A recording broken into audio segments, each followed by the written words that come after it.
Hello, hello, hello, hello. PAX Melbourne, can you hear us? Hello? Oh, the crowd sound comes in.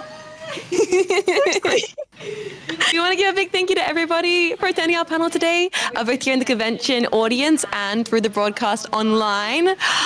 Today we're talking all about one of the quickest evolving streaming subcategories, VTubing. Yes, we are those virtual anime characters. Some may say the streaming equivalent of glitter, season passes, or microtransactions. At some point we appeared and now you just can't seem to get rid of us. We do want to give a massive thank you to MSI Australia for sponsoring this panel today. Not only do they make gaming PCs that are powerful enough to keep Marco's 200 Chrome tabs open all at once, they're also powerful enough to run the technological marvel that is this panel, because we are broadcasting live on site to you all today. So massive thank you to the MSI Australia team. But who are we? Well, we're Vershion. We like to say you can be Vershion of yourself, so let's make it your best. We're not a corporate company. Instead, we are a group-run streaming collective. We bring together all of our individual skills and passions to collaborate on big projects and support each other as artists, gamers, and streamers, like what you're seeing here today. Though, I think it's time you got to know a little bit about each of us. The people who've been part of this team for the last 3 years. First of all, yes, I am Jean Famous. Everyone just calls me Jets. I love sci-fi and retro, and I don't really want to get into my addiction to spending lots of money on plastic robots. Anyway, next up we have the wonderful Cleo Aite. Hi, I'm Cleo. You might know me as Phase Connect's head archivist and historian. Welcome to not the library. Welcome to Melbourne. Hi guys.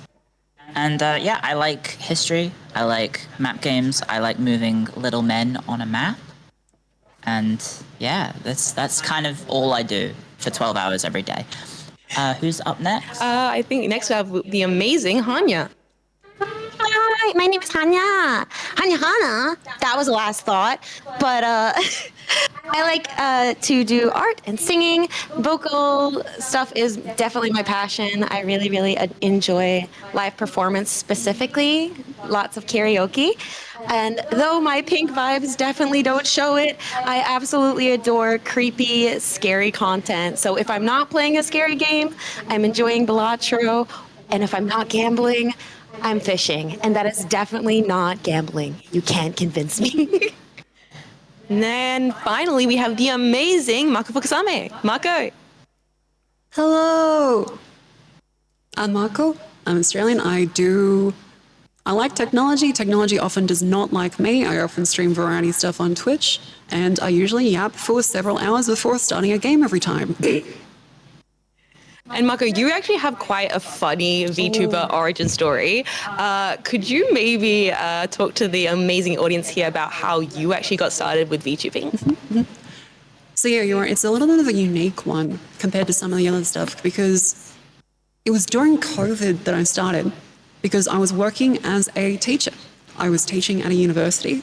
And naturally during COVID, everyone remembers like online classes and stuff, the Zoom meetings, not very fun. And so what ended up happening is I went, well, I might be fine anyway. It's the economy at that time.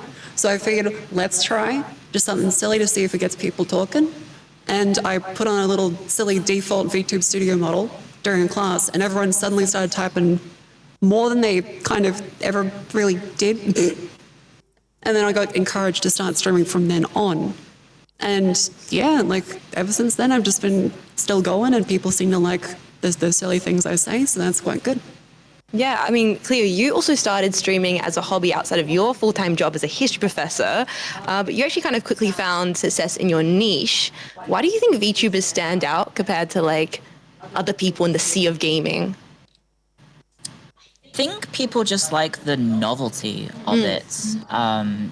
You're able to express yourselves in ways that you may otherwise be limited by the human body's limitations, I guess. So it's quite fun to be able to mess around and just like, I don't know, stretch yourself incredibly wide so you just fill the entire screen and no one can actually see any of the gameplay. Yeah. So yeah, I think it's just the fact that you can just do whatever you want and be whatever you want. Yeah. Instead of being just a person. Yeah, exactly. Like Hanya, as someone with like a creative background, do you think being a VTuber makes like video gaming special? Like, do you have like a moment when you're playing a video game you can think of where the mix of VTubing and video gaming kind of stands out? I think for me, genuinely, like I grew up playing video games with my brothers, and so that was a really interactive experience for me. And then I also grew up just sitting in my room drawing art. So being able to combine the two and being able to have that creative outlet, not only having my own little world, but also being able to experience that more going forward with my community in chat, because that's basically what it is, right? It's like hanging out with your siblings or your friends, just playing games, and that's the best way to play games in my opinion. So I think the combination of the two things that I really loved doing that I was never able to combine growing up definitely is a huge part for me. It just, as a whole aspect, it the way that it is cannot be any more perfect for how I enjoy spending my time. Yeah, and creating. Absolutely. I mean, there's a lot that goes into it. Marco, I'm sure like even if people here have never seen a VTuber, they might be able to assume that's not as simple as just turning the camera on and going. But could you give a little bit of a crash course or like an insight into just kind of what really goes on to behind the scenes of making this all happen? Yeah, so for the people unaware, there's the 2D stuff and then there's also the 3D stuff. So for 2D, this involves like an iPhone for face tracking usually, as well as a program called VTube Studio, and that's where all of the models are loaded in. And what makes up a model is a bunch of art pieces that have been cut apart and stitched together in a way that's not usually very common to people outside the sphere. So it's like a weird specialization of like puppeteering and like layers of like little cell animation type stuff. So that is given to a rigger, and they use a whole like live 2D program to make all of it move around and give it the illusion of animation, even though it's just a bunch of like separate little art layers. And the face tracking puppets all this stuff, so I'm able to go like up and down and around. And this gets sent into VTube Studio when we then are able to display in OBS. And there's even like really cool stuff now, which we didn't, definitely when we started was not there, like the VNet collab features. So you're able to have multiple VTube Studio models directly in the same instance, kind of like a multiplayer game, like VR Chat if you ever use that one, but for 2D stuff. And so that's how we're able to do this easily on the stage right now, because we can have the feed going directly up there where it's all rendered in the same PC application. Yeah, so it's quite nice. And 3D stuff, oof. Jets would know as well some of the pain of 3D, where you'll do everything right. And unfortunately, technology will still fail you. It'll still break. Windows will update. Windows 11, we love Windows 11. It's so good. But sometimes it just doesn't work. And for 3D, there's all Unity stuff. So if anyone's ever done any VR chat stuff, a lot of that's very similar. But with, of course, very particular things to each program. All of them are different. There's no like standard other than VRM. But same thing as VTube Studio. Face tracking with the iPhone is the gold standard, and then there's a bunch of other ways with body tracking, like Steam VR has the Vive trackers and stuff, use like VR headsets. Those usually work the best and what like we use. Yeah, Jess, how's your 3D setup going?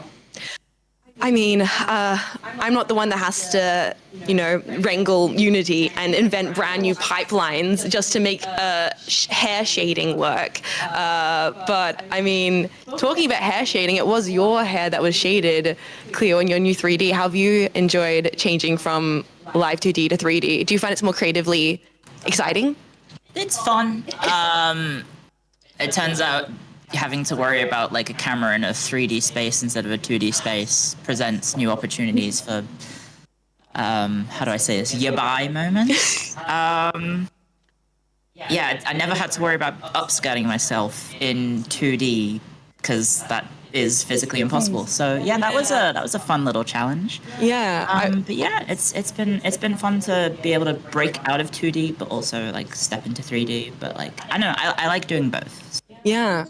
You are also known as like an endurance streamer, Cleo. You do a lot of like challenge runs that require a lot of focus. Yeah. How do you stream for 12 hours? How do you keep talking to chat and playing video games for that long? I think I have a problem. I it turns out that like I'm basically just, I don't know, like everyone during COVID probably spent all day playing video games instead of actually like doing work or studying or doing anything like that. So basically I'm just doing what I was doing during COVID, except I have a camera and there's a little person in the corner going ha ha ha ha ha ha ha. And I just talk to myself maniacally, and then sometimes people respond in chat. So yeah, it's basically just like I kept myself sane, and yeah, it turns out you can make your passions into a fun job maybe sometimes. Exactly, because I wanted to talk to you, Hanya, because you're the artist behind your own model. Like you've done the art and the rigging for it. Could you talk a little bit about like some of the things the audience might not know about the behind the scenes of, you know, the art and the VTubing world, and why is that like so important for you? Because it's definitely a passion. Yeah. So I kind of fell into it all. I saw VTubing and I was like, oh my God, I want to do art online. I want to do that. I really want to do art. And then it's a whole new industry. So when it comes to Live 2D, it started as an animation program. They just wanted to use it for anime, really. But then some people picked it up and they started doing crazy stuff with it. They started making puppets, and that was not what it was designed for. I'm still very new to the Live 2D rigging aspect, which is where you make the parts move. But I've been doing the art for the longest time. So I started as a PNG tuber, like a lot of people. And then I went from there. I had a little 3D model that I just got from Vroid, which is a program that you can create a 3D model for free. A lot of people start that way. It's super, super easy to start that way. You can get assets online for free, but then I moved on to Live 2D slowly, and I started doing the art myself first and working with other riggers. So Mako explained it a little bit, but it is many, many layers. So think every single piece that moves has to be separated. Think of VTubers like an onion. They're an onion. There's many layers. Or another way you could think of it also, I think this gets through the most when I talk to people about it, is the paper dolls. You know how like paper dolls can have many layers and they're pinned together kind of? It's kind of the exact same thing. They even use things called glue, which kind of do a very similar thing. Much more magic than pins, but very similar. So you get a Live 2D model, it's flat. It just looks so as if I were to not move. And then you warp it with vertices, which is also in 3D programs, to look 3D. So you're basically squishing and folding pieces of art. Again, I'm very new to it. This was actually my first model rig. I wanted to do a little thing together so that I could put together a bigger piece. But it uses physics, engines, and all sorts of other things to make them move, but it's very, very uniquely its own thing. There's the only other thing you can compare it to is it After Effects? No, what's the art one that they move anime images in and make animations? That is very similar. I've not used that program, but it's very similar to that. And then you put that through to other programs and it all works that way. For me, honestly, stepping away from just the art aspect and trying something new, the Live 2D is very different. It kind of inspired me in a different way. It was more relaxing and kind of like you could just click and move, and it wasn't as brain exhausting in a sense. In fairness, I am nowhere near as experienced as insane model riggers like these girls' riggers. Absolutely crazy stuff. Ham Papa, who did both Jets and Mako, does magic. He makes like 3D planes in Live 2D. So if you want to look at some amazing stuff, there's crazy riggers out there. Yeah. But I think it was definitely something I just kind of wanted to try, and now I'm really loving the path. So Yeah, that is, for me, I totally believe one of the things that makes streaming so special and exciting. Like for VTubers, you kind of don't know what the highlight's going to be of the stream. Is it going to be the character performance? Is it going to be some creative art thing? Is it going to be just like the game? The best part is it also can vary so wildly from streamer to streamer, from game to game. There's so much variety and potential when it comes to VTubing that unlocks because of the creative elements. I mean, Marco, because of VTubing, can you like think of a moment that like something happened on stream where you're like, this is brilliant and hilarious and would not have been possible without being a VTuber? Oh, that's a really good one. Yeah. Yeah, so I would say a lot of the really funny tracking stuff where like you would just suddenly curl up into a sonic ball and start going absolutely like when your ballistic. 3D Yeah, when the tracking 3D just tracking breaks. just starts Yes. flying off into the sky and chat's screaming about you. Because as Claire said before, there's a little bit of your buy moments that happen occasionally, but otherwise it's just really funny to be able to move around in 3D spaces, especially like VR chat stuff as well, where you're able to have your own VTuber model in 3D and move around a world. Like there's all the aquarium worlds and stuff, and you're able to like take your chat with you into like these virtual experiences that otherwise, like, because it's different IRL streaming, but in like a virtual IRL stream, kind of like you can walk around and show them the places, and I'm still in my home in the safety of my air conditioning, which is something I wouldn't be able to do as a VTuber because, oh my God, sorry, as a regular streamer, not a VTuber. But the IRL backpack stuff seems so complicated compared to it. So it's a bit of a blessing and a curse with the VTubing technology, because it can be so fickle at times, but it allows you to do like such cool stuff in virtual worlds that don't have the same limitations as IRL does. Yeah, exactly. In VR chat, you can literally go to space. Yeah. So, hi, chat. We're on Mars right now, hanging out with like full tracking. I'm walking around the moon, which is absolutely brilliant. There's also even more creative possibilities when it comes to like integration with VTubing avatars. Like Hanya, have you messed around much with the VTuber integration stuff, like even like heart rate tracking, affecting the model? I have. You can actually create assets that you can layer on top of your model. You can even create it and put it into the main model rig as well if you work with your rigger. But you can create even assets that when you use heart rate trackers for things like horror games, you can make your character look more scared naturally, so it feels more integrated into the stream rather than something that you have to go and press a button for and maybe it feels a little, put on. You can have it even pace itself. So let's say you're getting scared and your heart rate's going up. You can choose that at the lower end, there's a little bit of reaction, and at the higher end, at a certain point of heart rate, your model actually reacts even more. So same art, but then it blends better at a pace. So like your model can have breath come out, so like on the screen, or you can have sweat drip down if that's the kind of thing that the kind of experience that you want to have for specifically horror. Many different expressions that you can do for things like horror.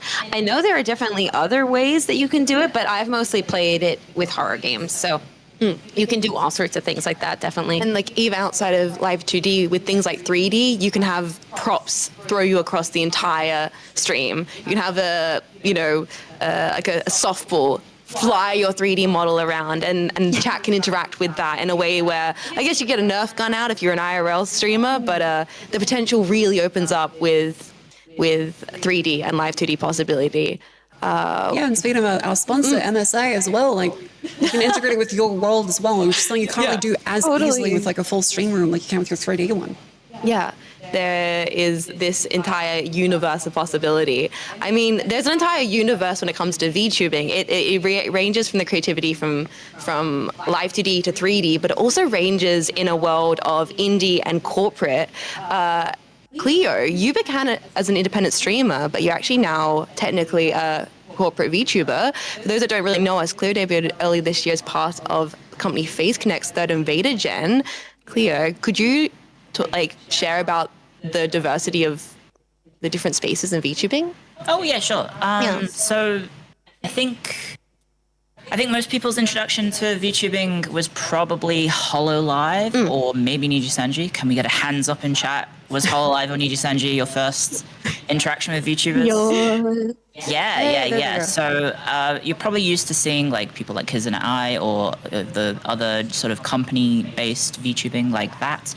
That's sort of how VTubing sort of popped off originally, and then it eventually came to the West, and you had people starting off as independent VTubers, and then we also had companies. So like HoloLive made their English wave.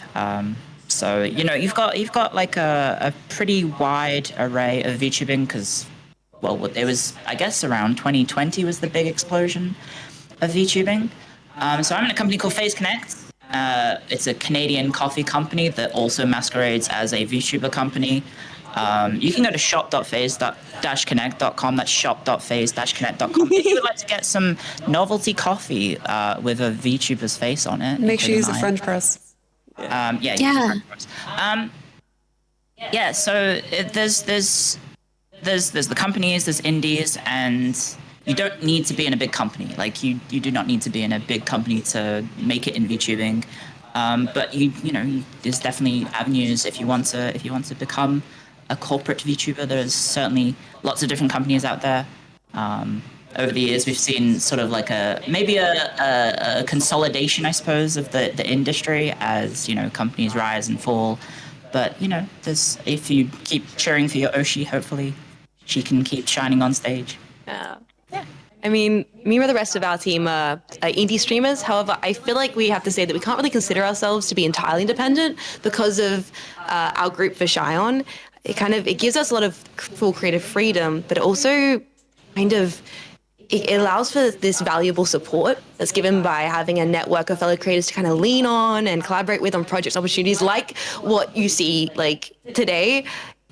So much I feel might have not been possible for us to achieve if we didn't have this little network of support. It can feel like a lot as a VTuber, like you're doing everything all at once when you are doing it alone. So it's interesting, whereas the corporate structure has those very fun traditions. You can do a lot independently if you are able to find people who you click with and who are also as passionate about it as you are. There's definitely something about VTubing that brings people together. It might be the love for anime. It could possibly be the fact that we all really like anime. Although talking about cute girls. Yeah, and cute girls, anime, video games, it's all those kinds of things. It's been so wonderful to build both community with each other and communities online because you kind of have a joint brain rot. I mean, even talking about opportunities, Marco, we've had lots of opportunities in this last year, like being able to work with MSI to do this. I was wondering, how's your experience been with, finding new opportunities as a VTuber? Do your assets ever get in the way of things? Yeah, so of course I had the experience like trying to find sponsors and stuff before the lovely key creators, who, thank you very much, Pez, who is in the con right now and also in the Twitch chat. Thank you very much, Pez, for the lovely key creators stuff. But before then, it was reaching out to everything myself. And naturally, especially as like an independent VTuber or any content creator really, it's kind of difficult to actually get brands to listen to you without having worked with them before. It's like a chicken and an egg problem a little bit with sponsorships, and you have that experience with brands to get experience with brands. And so a lot of us starting with like stream element stuff because let's be real, they kind of take anybody. But with some of the other sponsors, it'd be, hey, I like your thing. And then they would say, oh, yeah, we can do like a sponsor stream for you. Yeah, sure.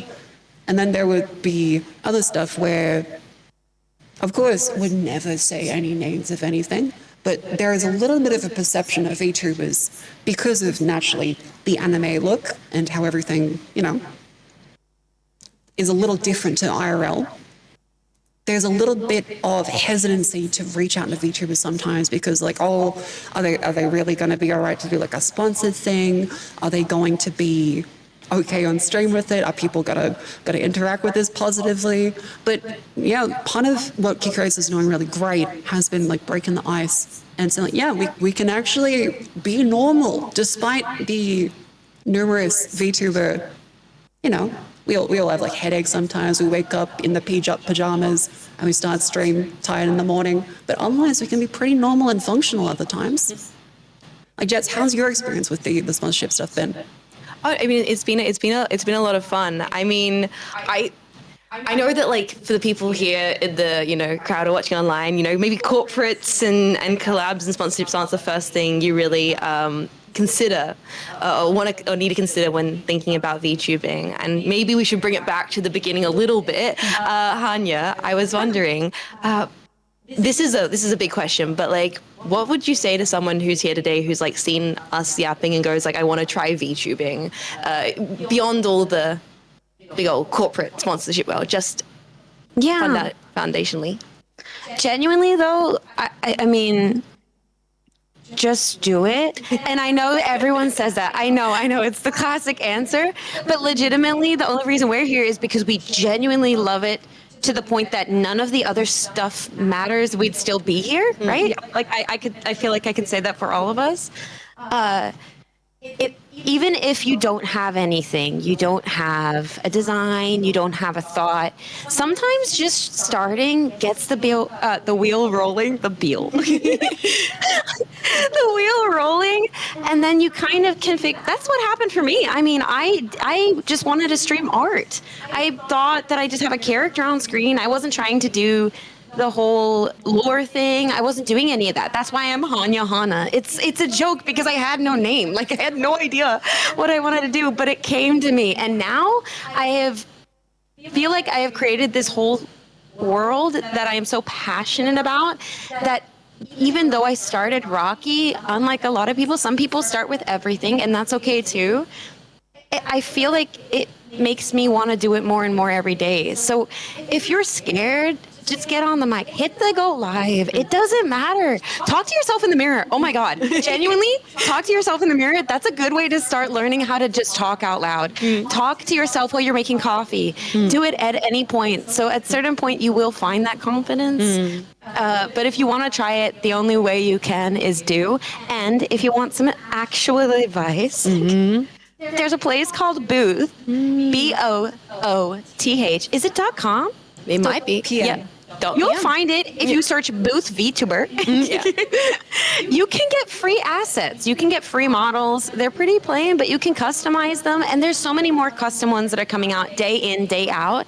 Artists are realizing that people don't want to be or can't spend a lot of money on this, but they want to do it for a hobby, and you can have it as a hobby and do it that way. So there are tons of artists out there.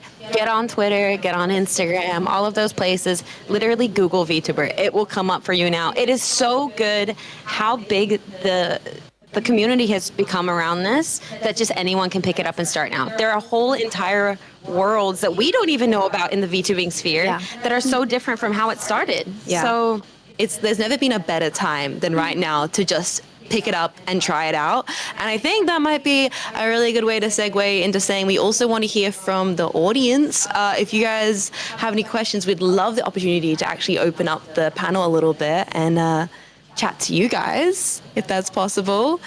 If you guys want to know more about Booth or finding free stuff. We won't bite. are we doing a line? Go for it. Is there a line? Hands up. Yay! Awesome. Make Pez run. Chat/panel, we can see you on the TV inside, so don't worry, we can see it. Yeah. Hi, I'm Submarine Bear. Hi. Hi. So, what's the one thing that you wish that you knew before that you know now that you could tell yourself? Ooh. Marco? Well, the classic panel question. The one thing that we wish we could tell ourselves now is move to a place with good internet. Move to a place with good internet. Get fiber, please, dear God. Yeah. Stable, at least. Something stable. But as far as VTubing goes, the number one thing I wish I could tell myself mainly is just that it's a process of just, you have to enjoy it mainly to keep going. And you don't have to follow a trend. Because one thing I did, especially when I started, was naturally you follow what other VTubers do. And at the time, Hololive was doing Minecraft. Every other VTuber was doing Minecraft. So I thought, well, I don't know what to do. I guess I'll play Minecraft. And I didn't really want to play Minecraft. I was like, this is what people do. Okay.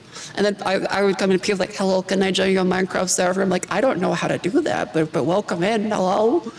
And it was only until later on, I just want to yap about random stuff. And then it started working out better because I wasn't just playing Minecraft.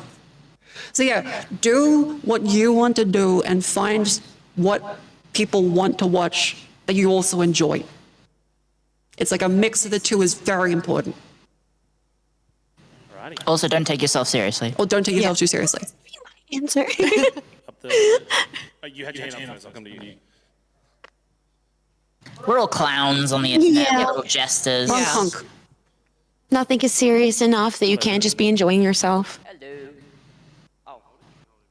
Hello. You moved the camera. Sorry. I can't see you guys. Hello. Oh my god, a plushie. Yeah, I saw the Monka plushie. Oh, yeah. Sorry. Hi, you guys, especially you, Cleo. I retweeted a lot of your fan art. Aww. I don't know. I like you, Cleo, even if I'm a clip watcher. Here's a question for all you guys. Is it fine even if you like VTube just as like a fucking... Like, because I don't even stream as a VTuber. I just use a fucking VTuber model as my face cam for like Discord and stuff. Is that... Dude, that's brilliant. That's totally fine, yeah. Do you think that's still valid VTubing? Yeah. Yeah, like- Absolutely. Well, the thing is like validity, right? Because there was like a whole perception of community stuff. Really, it's whatever you want to do is what you want to do. It doesn't have to be approval from others of VTuber and stuff. If you want to just use your VTuber model for a facecam in Discord, yeah, absolutely. Because there is like the tubing aspect of like YouTube and stuff is streaming, but like you only just use like your OC as like a thing in Discord and it's totally fine. Like if you want to play with friends, you want to play with other streamers and stuff using that, yeah. And like validity is what it matters to you. It doesn't have to seek approval from others because whatever you want to do is what you want to do. Thank you. I'll probably drop a super chat in your stream, Cleo. Oh, thank you. I appreciate it. No, who's next? You, nice and close. Sorry. Oh, sorry, big toe, sorry. Hello.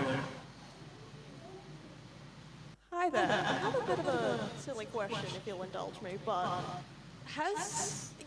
Australia is in a really weird time zone. Has that ever affected, like, what times you choose to stream, depending on how many people would be online, or even If I was- what country of people are online? If I was an American streamer, I'd have the healthiest sleep schedule. I wake up and do a 9 to 5. In America, they go live at DGen hours, 12 a.m. Yeah. I mean, Whatever works, right? Yeah, I've always streamed on what feels good for me.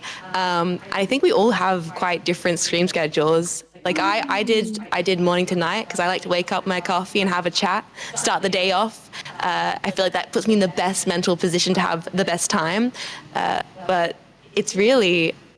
I think go for what you want over what works for chat because people will find a way to be around. And I know I've been streaming for too long when the Europeans come online. I'm like, that's I've got to clock it in for the night. Yeah, my one would be my schedule. I didn't really think about the number of viewers that came in. It was more so I was working the time and I would finish work, come back home. I was like, okay, 7 p.m. is like a time I can just like start stream.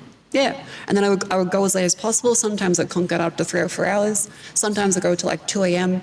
And I've kind of like settled now. I'm like full-time streaming into that 7 p.m. to 2 a.m. Australia time. Because it does tend to like, get Europeans coming in, all of the Americans that have insomnia come in.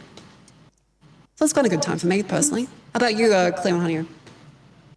Tanya, do you want to go first? I kind of do like afternoon to dinner because I feel like I have the most energy in the morning to do my like life stuff. And if I don't get that done before a certain point, I crash out. So I kind of try to stick to like the afternoon to dinners and sometimes go past dinner, whatever works. So we genuinely are all on very different schedules other than Cleo just streaming all day. But yeah, so for me, it's personally to fit around how I function, basically. So whatever's best for you, again, you will find that community. They're going to be there. And if you're streaming on at least at the similar times all the time, you will do totally fine. So, Cleo? Oh, yeah, sorry, I think my mic accidentally unplugged, but we're fine. No, you're okay. We're fine. Yeah, so, like, I think the original question was, like, is there, like, an ideal time to stream? Like, if you care about, like, metrics and all that, like, technically, like, platforms like Twitch and YouTube peak with US hours and dip with European hours and then peak back up with American hours. So if that's something you're into, you can aim for, like, a US time zone. But honestly, you can build, like, an audience at any time because there's just always going to be people out there looking for something to listen to or watch, be it at like 3 a.m. their time. Like I'm somewhat fortunate in that I get to stream basically like all day, every day, which is not healthy. I would not recommend it. But I get people showing up at like 3 a.m. their time or 4 a.m. their time, and I'm just like, oh, hi, nice to see you. I'm the funny little thing that you put on the second monitor whilst you try and fall asleep. So yeah, no, there's an audience at any time of day, and just figure out what works best for you. Cool. All right, who's next? All right, you're right here. Greetings. When you want to get a custom model, are there any particular things to keep an eye out for when looking for artists and riggers? I think, anything to look out for, I guess it's something that works with what you want to achieve. Unfortunately, not every artist can do every style. So it's finding something that clicks with your vision. That's probably a big focus. When I started off, because I do have more of a mecha design, there was a lot of artists I couldn't work with because they had more of a cutesy girly look, and it would have been, it wouldn't have been appropriate for me to link up with them and work on the project. So I think go for an artist that you really love, and that way you'll be able to achieve a design that you adore. That's very important, I think. Yeah, I would say watch out for AI. Yeah. Oh, yeah. Be careful, because it's getting worse and worse. So just There's be one of those careful things with where I have people coming to my channel all the time asking about it is, hey, are these accounts that message me asking for art real? And it's like, no artist will ever message you like, hello, can I please do a commission for you? Artists that are good will usually always be swamped or too terrified to take on a commission. And so what happens is you need to look at their profiles and say, all right, are they using like 50 million hashtags in a post? They're probably not real people.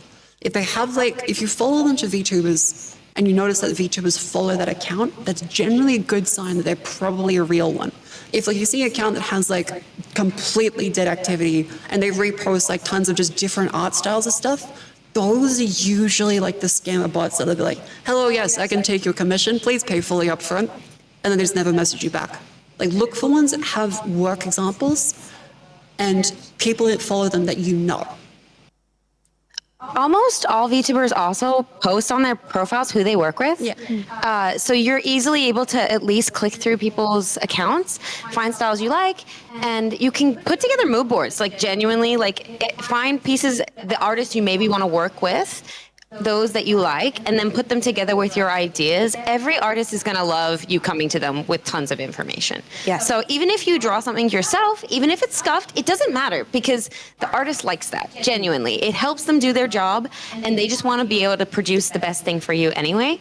So yeah, look through people's profiles, try to find artists. If you like a VTuber, go to their stuff. So you can either find it on their Twitter, Instagram, whatever their main social is, and also on Twitch in the About section. I don't know how many people genuinely look at the About section, but we do try to put all of it there as well. So VTubers are very good at actually crediting our artists in our About section. There's also a VTuber wiki where it lists everyone's artists if it's public knowledge. So that's totally another easy avenue to just go to one site to see as well. I will say, if you want to find bots, just say, I'm looking for an artist, and then they'll all appear. They want money.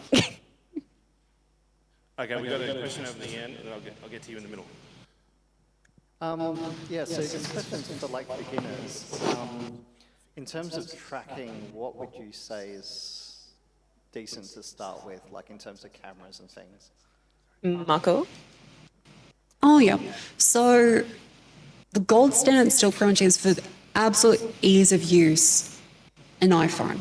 It's a little scary because Apple never really intended for this to be the device for it.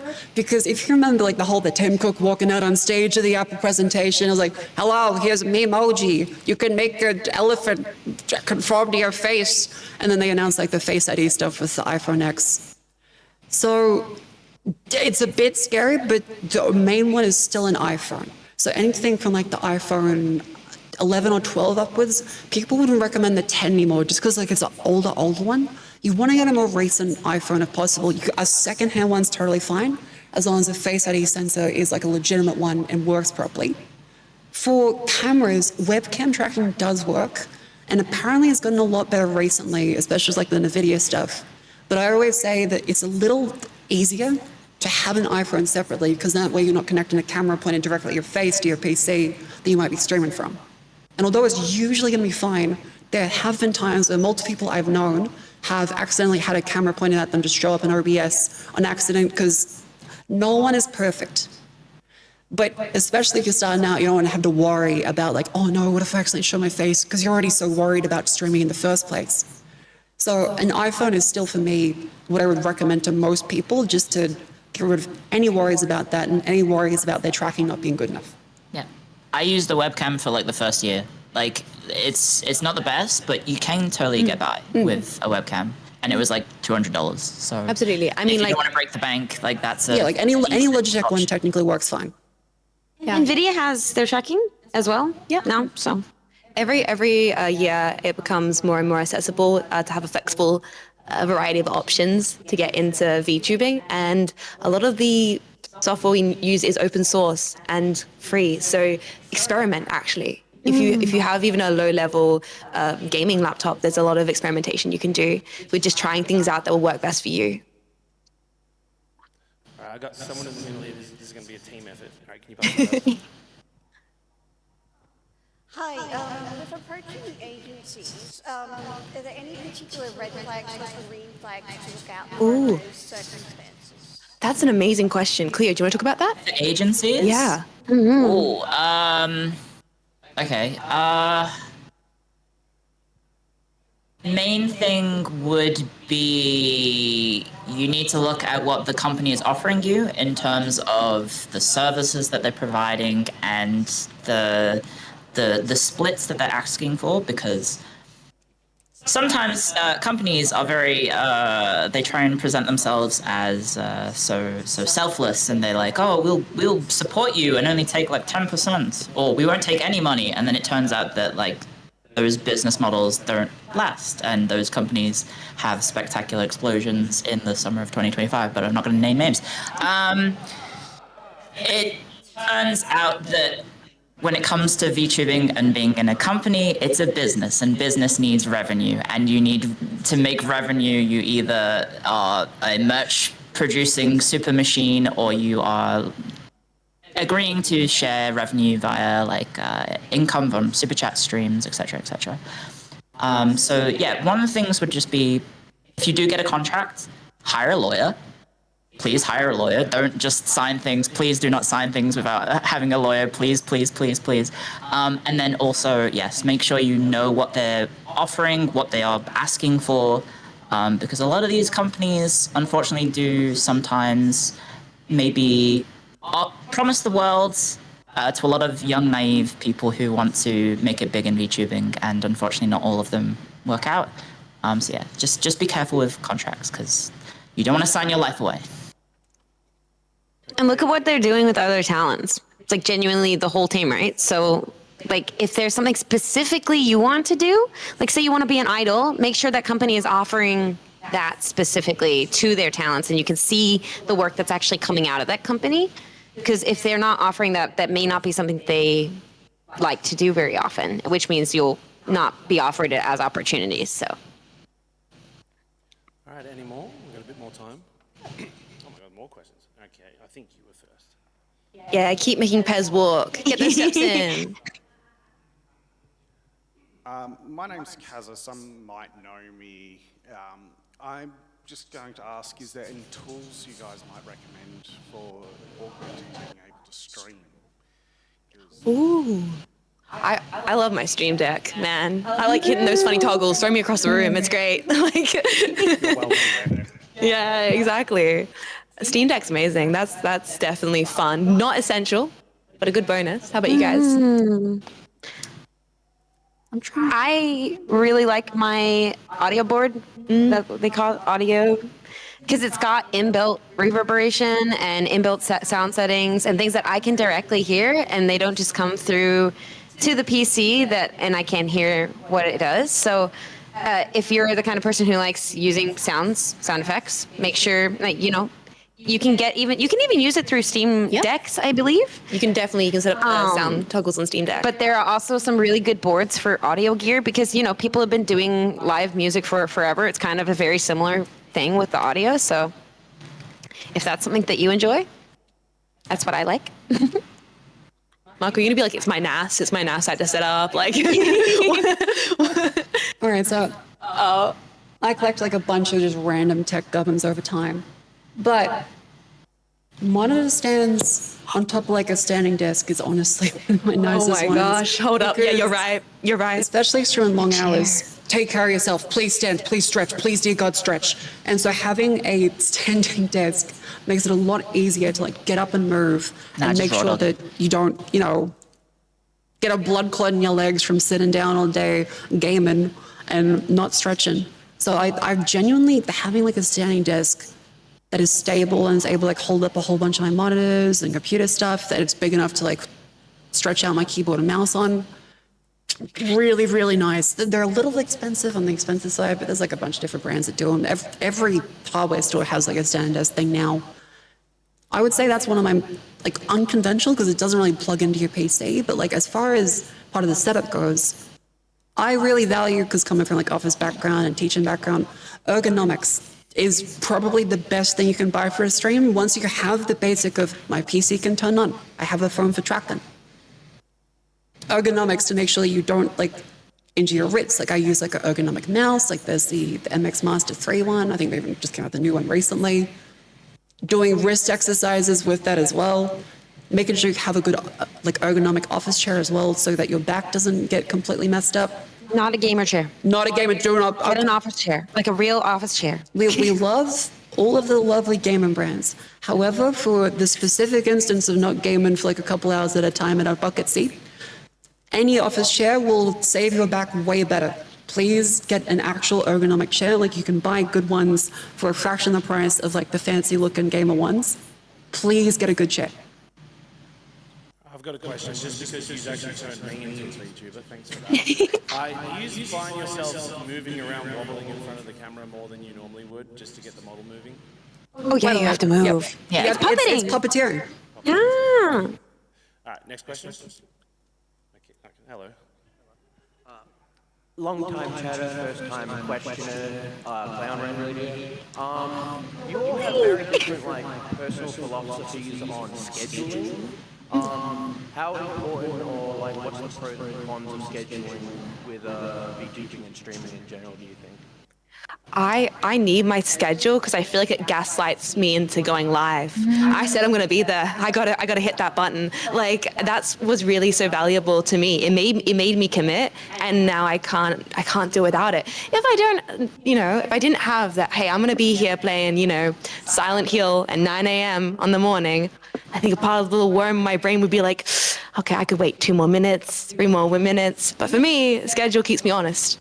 And so that's why it's really important for me when it comes to schedule. I don't think it's everybody's process, but I love my schedule.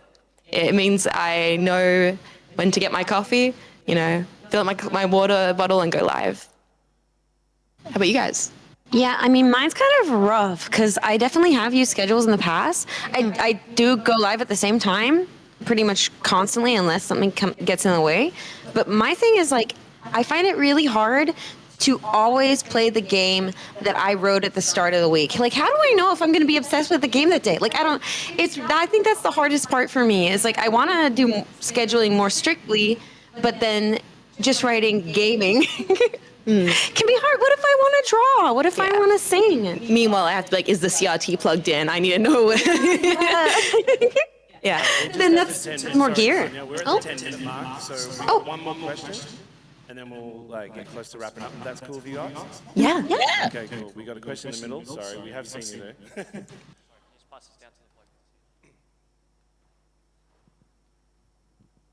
Hello, I'm Mixudo. Sorry for my voice, I did some karaoke last night. Hell yeah. As someone that does stream very occasionally and does want to, go into VTubing, I also work full-time as well, 10 to 12 hours a day. How do you guys balance that, work, life, and streaming? Cleo? Well, I don't, so... Well, when you did... I mean, so, I was working basically part-time, so what I was doing was... I would work 4 hours a day, and then I would stream 4 to 7 hours after. You just kind of have to work around your circumstances. There's no real way around it. Don't sacrifice IRL employment for the stream grinding. Like, don't compromise your health. Just if you can fit it in, just try. Yeah, because I worked multiple jobs at one point while streaming, which don't do that unless you need to. It's one of the cases where the first thing that should go is if you were just streaming without making any money. Streaming should be the first thing to go. Work so that you can be stable. Keep your job as much as possible. The streaming can be cut down to where you have the energy to do it and can dedicate a specific time to it. Because the thing that matters the most about streaming is consistency. So if you can just have a time after work where you say, set aside 2-3 hours at this specific day of the week, maybe a couple of them, that's good. If you are okay, well, I can't do it this day, so I'll do maybe 1 a.m., then I'll do a 4 a.m., then I'll do maybe 6 p.m. because I get back early. It's a lot harder because people expect consistency because it's like Tony on the telly. Because they want to see their streamers at a certain time. So I found when I was working multiple jobs, I'd be dead, I'd be on the train, I'd be like, okay, I'm going to come back, I'll quickly shower, maybe, sometimes, and then I will get ready for stream. I don't know what I'll do. And what helped me was having a time that I just say, I will be live now. I don't know what I'll do something. And then I would figure it out on the stream.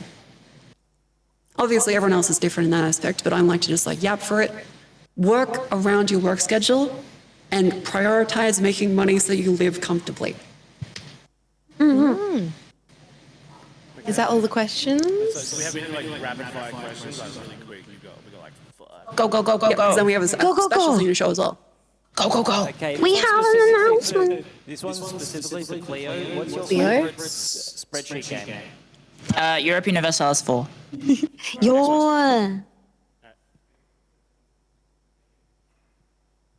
Hey guys, I just had a question regarding, I guess, AI and, people copying your content and stuff, and obviously,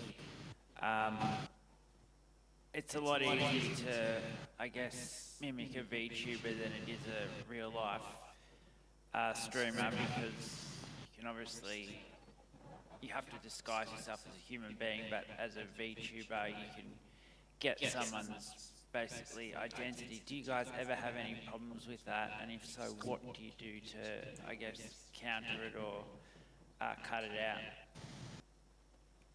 Wow, I mean, it's currently such a rapidly evolving thing. We just have to keep on adapting as things evolve in the industry. We're kind of working it out on the fly, aren't we all, at the moment? Yeah, that's any new starting industry, right? It's just crazy. You kind of every year it's something different. Even VTube Studio wasn't a thing at a certain point, and there are all sorts of things that pop up constantly. So you just kind of got to adapt as you go. Yeah. All right, last one. Quick questions. Hi. I have one question. Monitors. What's the peak amount? Oh, okay. I mean, it should be an MSI OLED monitor. Absolutely. If you go to their booth, they've set up an amazing booth where they have these beautiful gotcha blind boxes. So beautiful. I used to use ultra wide. It was cooked. Everyone made fun of me. I recently got the OLED ones. Never use ultra wide for streaming. It's so bad. I use windowed mode with a million windows all over the screen. It was awful. Just get 2 monitors, please. Just get 2, maybe a third. Just two is good. And a CRT connected to all if you're crazy like me. They've got a lot out there that you can genuinely go see, and actually so beautiful to look at. Pez, do we have time to do the special announcement? Can we segue into that? You should get 2 of them. Yeah, because we've been talking a lot, but we do actually have something pretty special to showcase for you all as a bit of a PAX exclusive. For the last 3 years, it has been all 4 of us as part of the team, but we kind of thrilled to announce we have some new people joining, and we kind of want to share a special something that we put together for you all. Marco, take it away. All right, Pez, please let me know if this is playing and you hear the sound and stuff.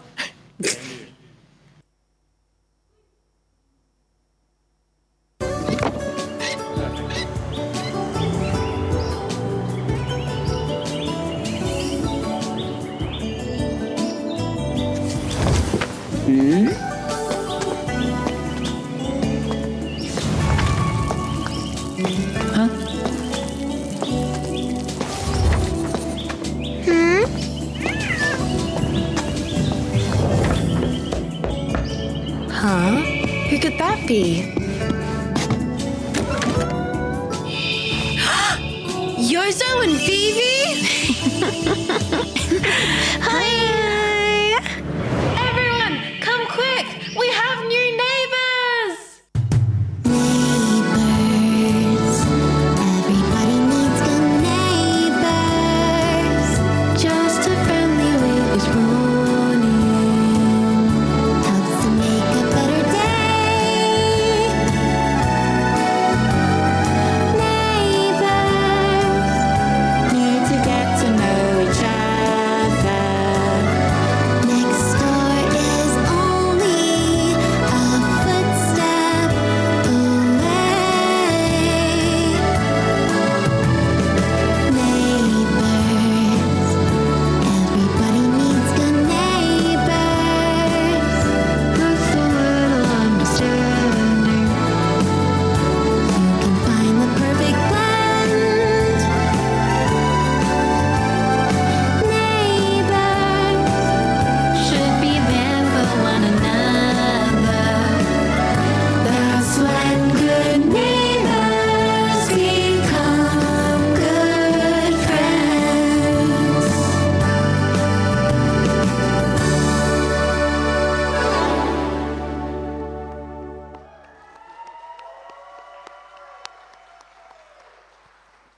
Right, our mics are back on. Are we back? Hello? Yeah, hello. Sorry for deafening you with my horrible singing. Thank you, everybody. Thank you, everyone. We're so happy we got to hang out today, talk with you, and also show that right at the end. Thank you for coming to our panel.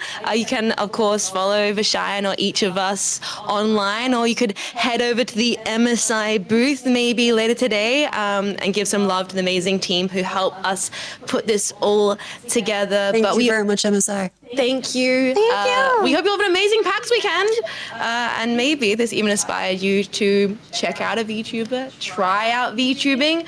We promise it's mostly good for your health, even if it's not that good for your sleep schedule. And you can go check out the new talents over at Vershion. Site. Yes. Vershion.site. We have a cool website now. You guys have been actually amazing. Thank you. Some great questions. Bye, everybody. Bye-bye. Welcome, Yozo and Vivi. Big round of applause. We love them. What? Before we wrap up, does anybody want to get a photo, like a big group photo? While this Oh, yeah. Yes. You want a cheesy grin? I didn't plan this, but why not? Do you want to all stand down the front here and we try to get a big photo for those that can? Or not? Oh, yeah. Hey.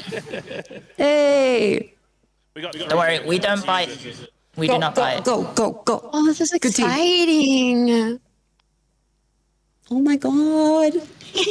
We could This even is so get cool.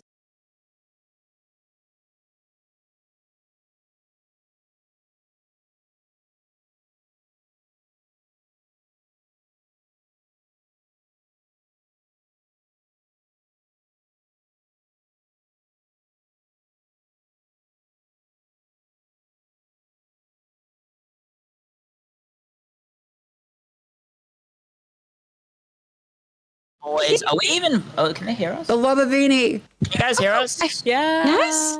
Yeah. Okay, sick. They can hear us. All right, sweet. It's panning over everyone.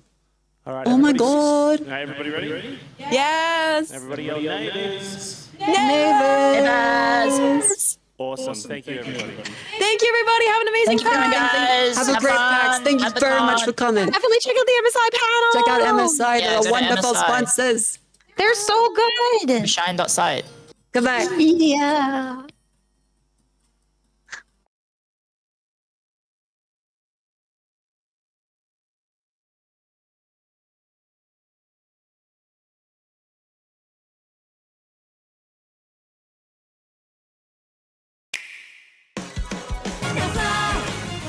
Shooting stars in the sky.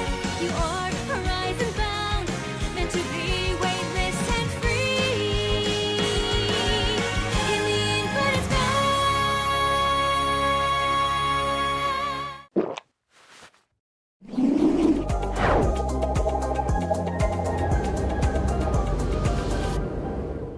Apple gives you wings.